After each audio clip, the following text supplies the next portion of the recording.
Do you want to know what really scares me about retirement? Oh goodness, there's a lot of things. Not necessarily scares like eek, but more worried about not knowing the things that you don't know, because you don't know what you don't know. One of those types of things. But that's the biggest thing. It's the unknowns. Yeah, Medicare has plenty of those unknowns with it, of course, and we covered that in the last video. But there's the little things like, when do I retire? Do I retire when I'm 62, when I'm 63, 64, 65, 67, 70? When should I retire? And a lot of that is, as far as, what you're going to do, when you're going to do it. It's personal decisions. You can retire. I suppose technically you can retire whenever, but you can retire. When I talk about retirement, I'm talking about drawing Social Security. So you can draw Social Security when you're 62, I believe, or 62 and a half, something like that. I don't know, about 62-ish, something like that. But for me, I wanted to wait. I could draw it. I'm 64 right now. I could draw Social Security, but I myself am waiting until I'm 67, and that's full retirement for my age. That would be considered full retirement, and it just seems like the best time for me. I could wait until I'm 70. There's advantages to waiting until you're 70 because you make a good deal more money if you wait until you're 70. But the problem being with waiting until then is knowing how long you're going to live. That's the only way I could really put it. Knowing how long you're going to live, because none of us know that. And myself, I created a little spreadsheet, and I went on the Social Security webpage, and I looked to see how much I was going to get paid at each year. And it's a substantial difference between 62 and 67. And there's a good healthy difference between 67 and 72. But the problem being there is when you calculate out the totals, you have to start to consider how long you're going to be drawing Social Security. And that's what I did. I created a spreadsheet. That's it. I created a little spreadsheet, and it said if I drew unemployment right now, and how at this amount, like when I turn 67, if I draw Social Security at that time, each month, how much, and it compiles each month, how much am I making each month, or how much total have I taken in. And if I wait until I'm 70, so then I can say, well, everything I made when I was 67, 68, 69, I did not get that money. So the difference being in there when I'm 70, so then I can create a view, a way to look at it, basically, to say, how long do I have to draw Social Security from 70 on to make up for that lost money if I started drawing when I was 67. And it essentially is, I'd have to be drawing until I'm 82 years old for me to actually take in more more revenues, more money of my Social Security than I would if I was to draw starting at 65. So that's quite a bit. And it's kind of like a break even, kind of a spreadsheet, if you will. I'm a business person, so I look at things oddly like that, but I have to look at it. And as morbid as it sounds, well, you have to look at the average age of people today. And is everybody living into their 80s, 82, 83? And if I do live until I'm 82, well, I know quite a few people in their 80s. If I do live until I'm 82, what do I really need to live off of at that particular point? How much money will I really need? I plan on retiring again when I'm 67, but my age isn't the deciding factor there. The deciding factor is really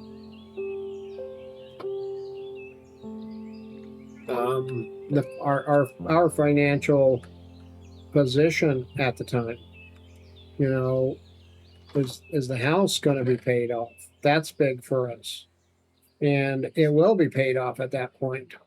And my wife and I kind of always joke when the house is paid off, I can retire. She's a little younger than me, so she's going to retire a little later, but I probably won't exactly then. I'll probably still wait.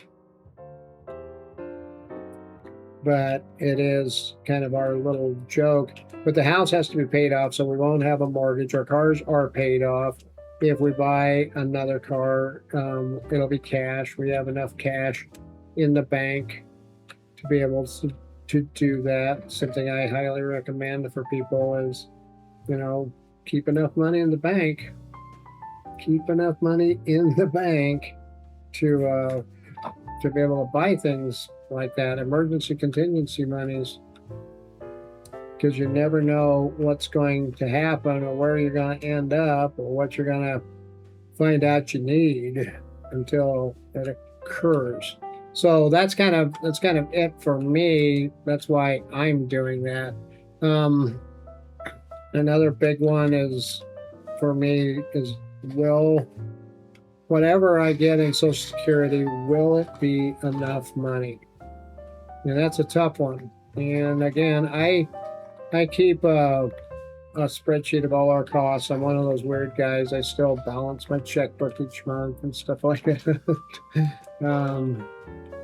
But I keep a spreadsheet with all of our costs, all of our expenses in it. And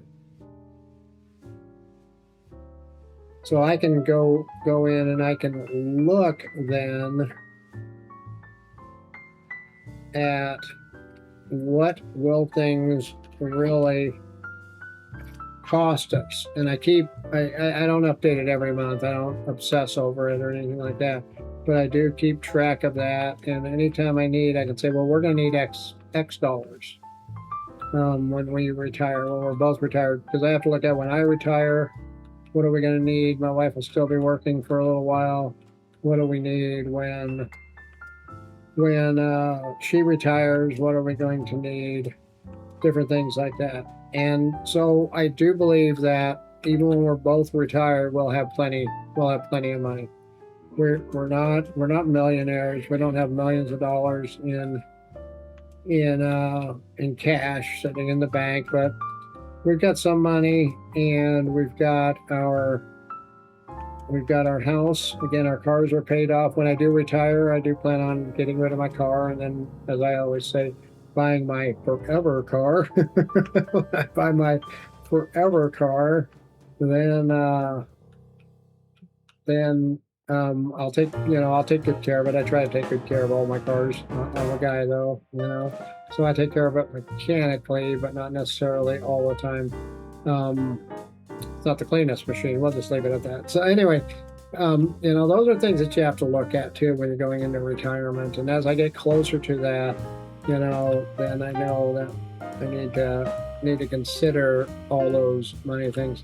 But what does retirement really look like? That's a big question. And I have some friends that are retired, and I've asked each of them, what is retirement? What does it really look like? And the only thing that I've learned is that, well, it's different for everybody.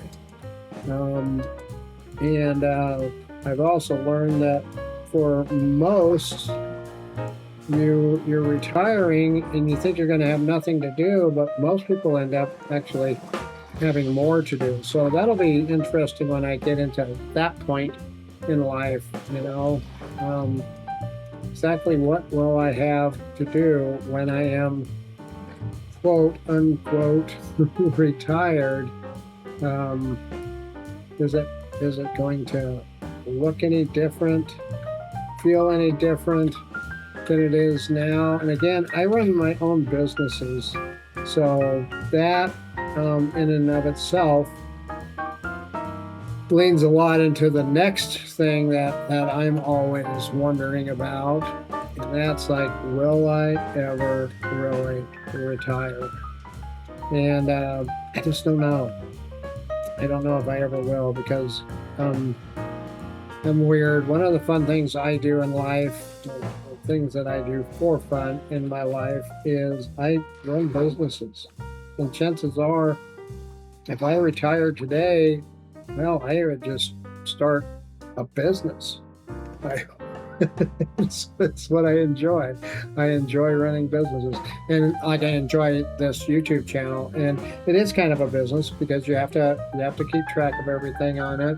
I do have some other channels too, and then there's revenues coming in on those, so I do have to do that. But will I ever really retire? And for me, the answer is probably not. I can't imagine myself sitting at home watching TV. Now, I am a volunteer with our church, and I do quite a bit there already, and I imagine when I retire I'll do the same or more. But I don't really think I'm ever going to retire as in what a lot of people think of in retirement, like just sitting at home watching TV, waiting and hoping the grandkids come over and stuff like that. And that's something else that keeps me very active too, as I see my grandkids all the time.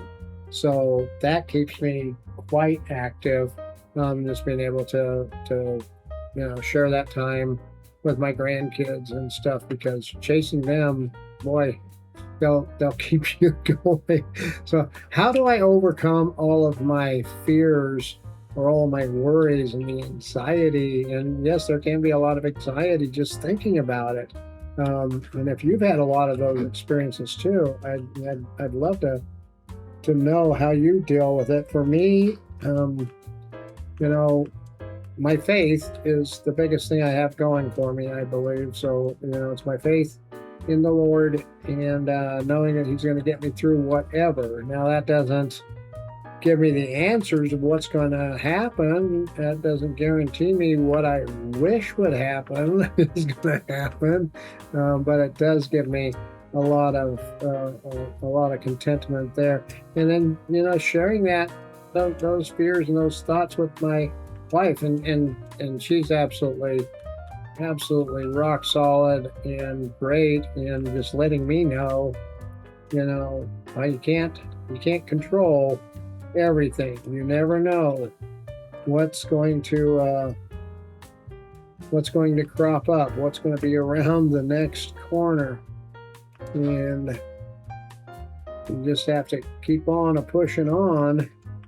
And when you get there, you'll know, and then there'll be another hill or something to go over too. But you just have to keep going. So that's about it. It's enough rambling for one more video here. If you're getting enjoyment out of this, please go down, hit that like, hit that subscribe button. I really would appreciate it. And I will see you in the next video.